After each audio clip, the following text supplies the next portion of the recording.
like I said, diseases, infections should not actually be a security issue. But when it affects the social, economic, and political, even religious, you understand better when we get to COVID-19. Religious development of that state, then a state can now decide, or state can now decide to turn that sickness or disease into a security issue. So I said you have endemic, you have epidemic, then finally you have a pandemic. Endemic now, I gave you the example of malaria. Malaria is endemic in Nigeria.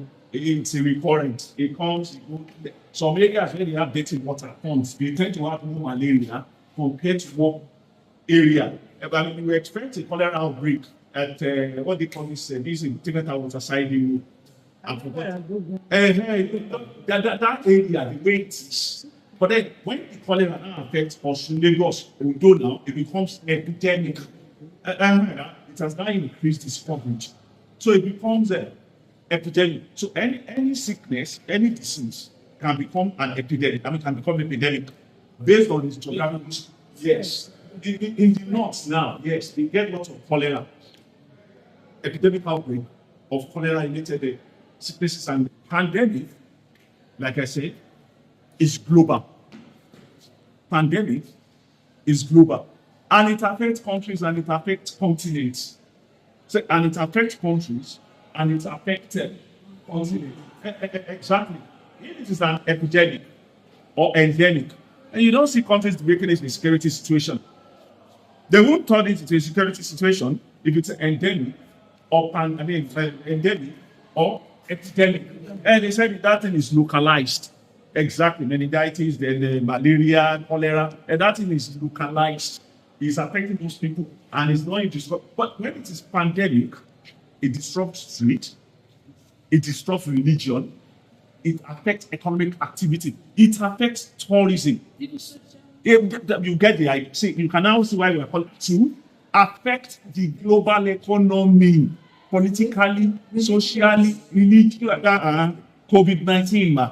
Have you forgotten COVID-19? What that thing did to anything? We first political impact. Everybody shut down. Everybody shut down. So you can suspect it's not just about carrying down. Everywhere was shut down. Quarantine. Everybody, no going out, no doing anything. Everybody will stay indoor because state has now elevated it. Yes. To a security issue, they securitized. So there's consequences for those who refuse to comply. That is why I say for security now, when you don't obey the rules, of course, you face the consequences of that action. Our point now is pandemic can now be securitized. It is in the eye of the beholder.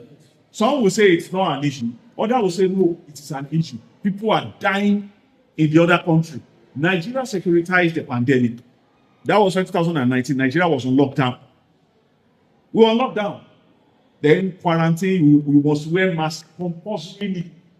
It even became a crime for you to go out without wearing your mask. You see now, they've elevated that in above terrorism. And they elevated that in above terrorism. Then when you sit down, there must be HIV, COVID-19, SARS.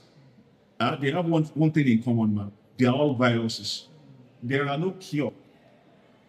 No cure for viruses. You can cure bacteria. That's why when they give you vaccine, it does not kill that thing, suppresses it. Not that it destroys it in the system. Remember, when we were growing up now, smallpox, chickenpox, they are viruses. That's why they only give us that vaccine. So the thing is there, but then it has now been inactivated, not that it has been destroyed. Exactly. So it suppresses it. Not that like the way we wipe out malaria parasite or we wipe out bacterial infection. No. It's a viral infection. So you hardly ever get any good cure for any virus. So HIV, then there's what they call SARS, 2003.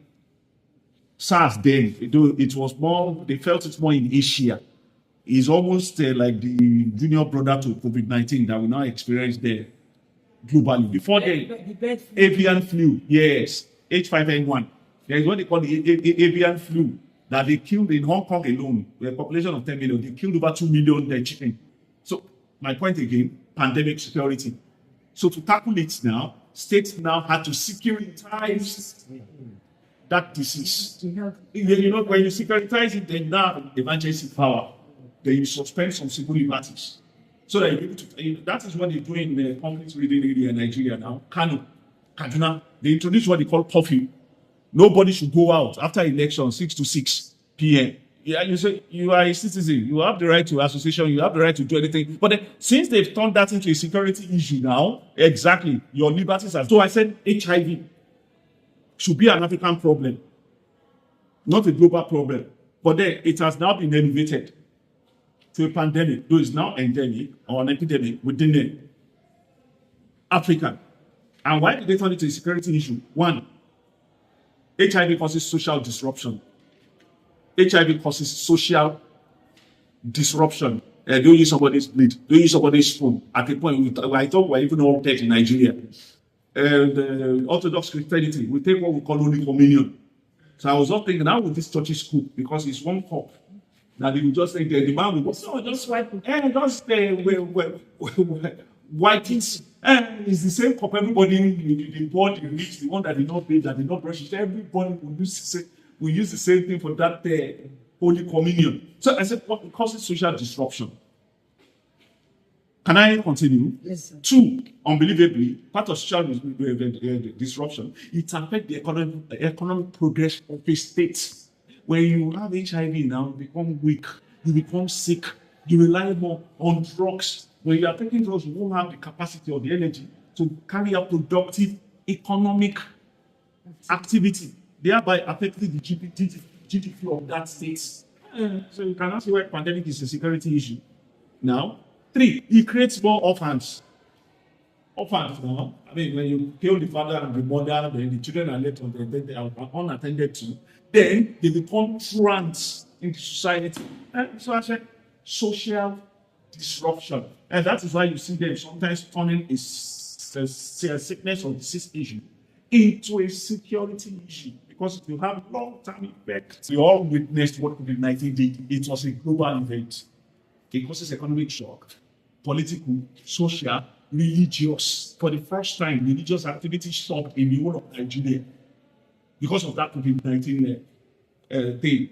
You know why it stopped now? Because they delegated it to a security issue. See, it is not a matter of it is your right. Remember, whether you take vaccine, they made it compulsory for the survival of the states.